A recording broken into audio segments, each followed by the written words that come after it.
दहेज लोभी पति ने पत्नी की हत्या की नीयत से ससुराल पहुंच किया गोलीबारी व मारपीट। नालंदा में महिला प्रताड़ना का कोई नया मामला नहीं है। इस तरह के मामले में आए दिन महिला की ससुराल वालों द्वारा हत्या या फिर खुदकुशी करने की बात आए दिन देखने व सुनने को मिलता है। ताज़ा मामला जिले के नालंदा थाना क्षेत्र जुआफा गांव का है, जहां पति की प्रताड़ना से तंग आकर मायके में रहने लगी है।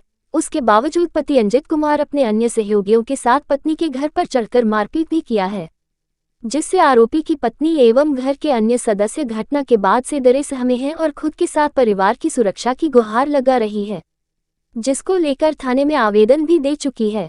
पीड़िता नीलू कुमारी ने बताया कि उसकी शादी साल 2004 में परिवार की रजामंदी से एकंगरसराया थाना क्षेत्र निवासी मारतू गांव निवासी अंजित कुमार से हुआ था। उसके बाद से लगातार कभी दहेज में कार तो कभी पैसा का डिमांड किया जाता था, जबकि शादी के वक्त दहेज के तौर पर 10 लाख रुपए और जो डिमांड था वो सब पूरा किया जा चुका था। उसके बाद भी अलग से पैसा और गाड़ी का डिमांड करता है। जब वह घर वालों से मांगने से इनकार करती तो नीलू को बुरी तरह पिटता था। कई बार इसको लेकर नीलू के परिवार वाले सुलह कराने का प्रयास किया ताकि उनकी बेटी किसी तरह वहां बस जाए, लेकिन लालची पति एक न सुना।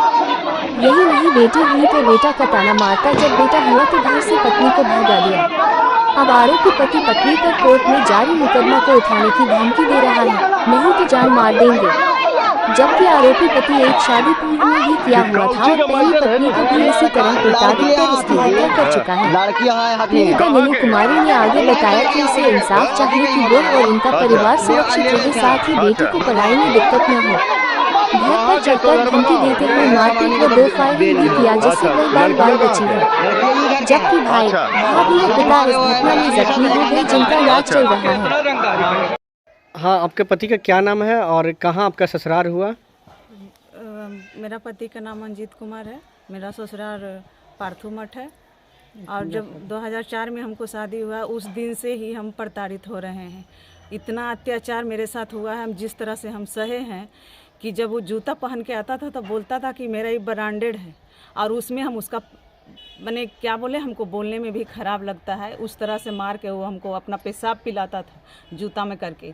जब ठंडे का मौसम होता था तो भिंगा करके और रूम में बंद करके पंखा ऑन करके उस तरह से हम टॉर्चर। इसका हम क्या सबूत दें और क्या मेडिकल हम इस तरह से बनावे? उसका कोई मेडिकल नहीं होता जिस तरह के हम टॉर्चर सहे हैं, मेरा बच्चा टॉर्चर सहा है। बस हमको यही ज़िंदगी से था कि बस 2 मेरी बेटी है, किसी भी तरह से वो पढ़ ले, इसलिए हम उसका जुल्म सह रहे थे। शुरू से ही मार खाते रहे। मेरी बच्ची भी बहुत टॉर्चर सही है, बहुत टॉर्चर सही है।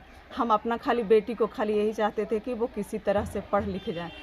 अब तो 2017 में 2 बेटी थी, उसके लिए भी टॉर्चर सहे कि खाली इसको बेटी ही होता है, ख़ानदान बेटी से नहीं चलता है, बेटा से चलता है।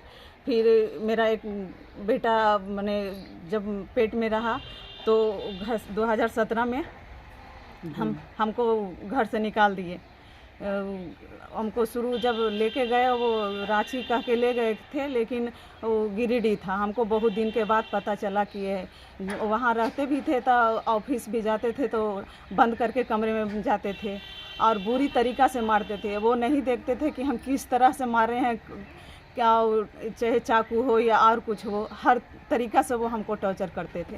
कुछ दिन पहले यहाँ क्या घटना हुई आके? कुछ दिन पहले ये घटना हुई कि एक बार नहीं 2 बार, ये दूसरा बार है कि पहले तो हम मार खाते थे, अब मेरा भाई भतीजा, हम आश्रय लेने के लिए अपना जीवन जान दोनों बचाने के लिए अपने माँ बाप के घर में आए कि किसी भी तरह मेरे बच्ची पढ़ जाए। तो यहाँ भी मेरे असुरक्षित है, हम असुरक्षित हैं, मेरा परिवार भी असुरक्षित है। मेरा भाई का आँख थोड़ा सा उनके बचा है, मेरा भतीजा है उसको भी बहुत चोट लगा है, माथा फट गया है यहाँ बायां साइड में, और हम लोग के भी बुरी तरीक़ा से मारा गया है एकदम। कितना आदमी से आया था वो लोग? वो लगता है 40-50 आदमी से आया था। अचानक घर में घुस के एकदम अथी कर लिया। हम बस यही चाहते हैं, न्याय हम यही चाहते हैं कि मेरी बच्ची किसी भी तरह से वो पढ़ लिख जाए। वो पढ़ने वाली है, इस तरह मानसिक टॉर्चर से वो न पढ़ पाएगी। अब मेरा ज़िंदगी बर्बाद हुआ, मेरा जन्म लेना बेकार हो गया है। अब मेरा बच्ची का खाली ज़िंदगी, बस किससे हम यही विनती करते हैं। क्या लगता है जान माल का हानि है, क्या लगता है? हाँ, बहुत हाँ, दरवाज़ा भी था वो भी टूट गया है, और मेरा भाभी का चैन था वो भी छीना गया है। जब फायरिंग हुआ तो हमको तो समझ में नहीं आया, फायरिंग करते हुए 2 फायरिंग भी हुआ है, इसलिए हम बहुत डरे हुए हैं। घर में अब तो रहना भी नहीं, कोई बच्चा लोग भी बहुत डरे सहमे रहती है कि कब कोई आके क्या कर देगा, कुछ पता नहीं है। क्या लगता है कि वो आपके साथ मतलब क्या कर देगा? वो जान, सब कोई के यही कहना कि केस उठाओ और नहीं तो हम जान मार देंगे सबको। ठीक है।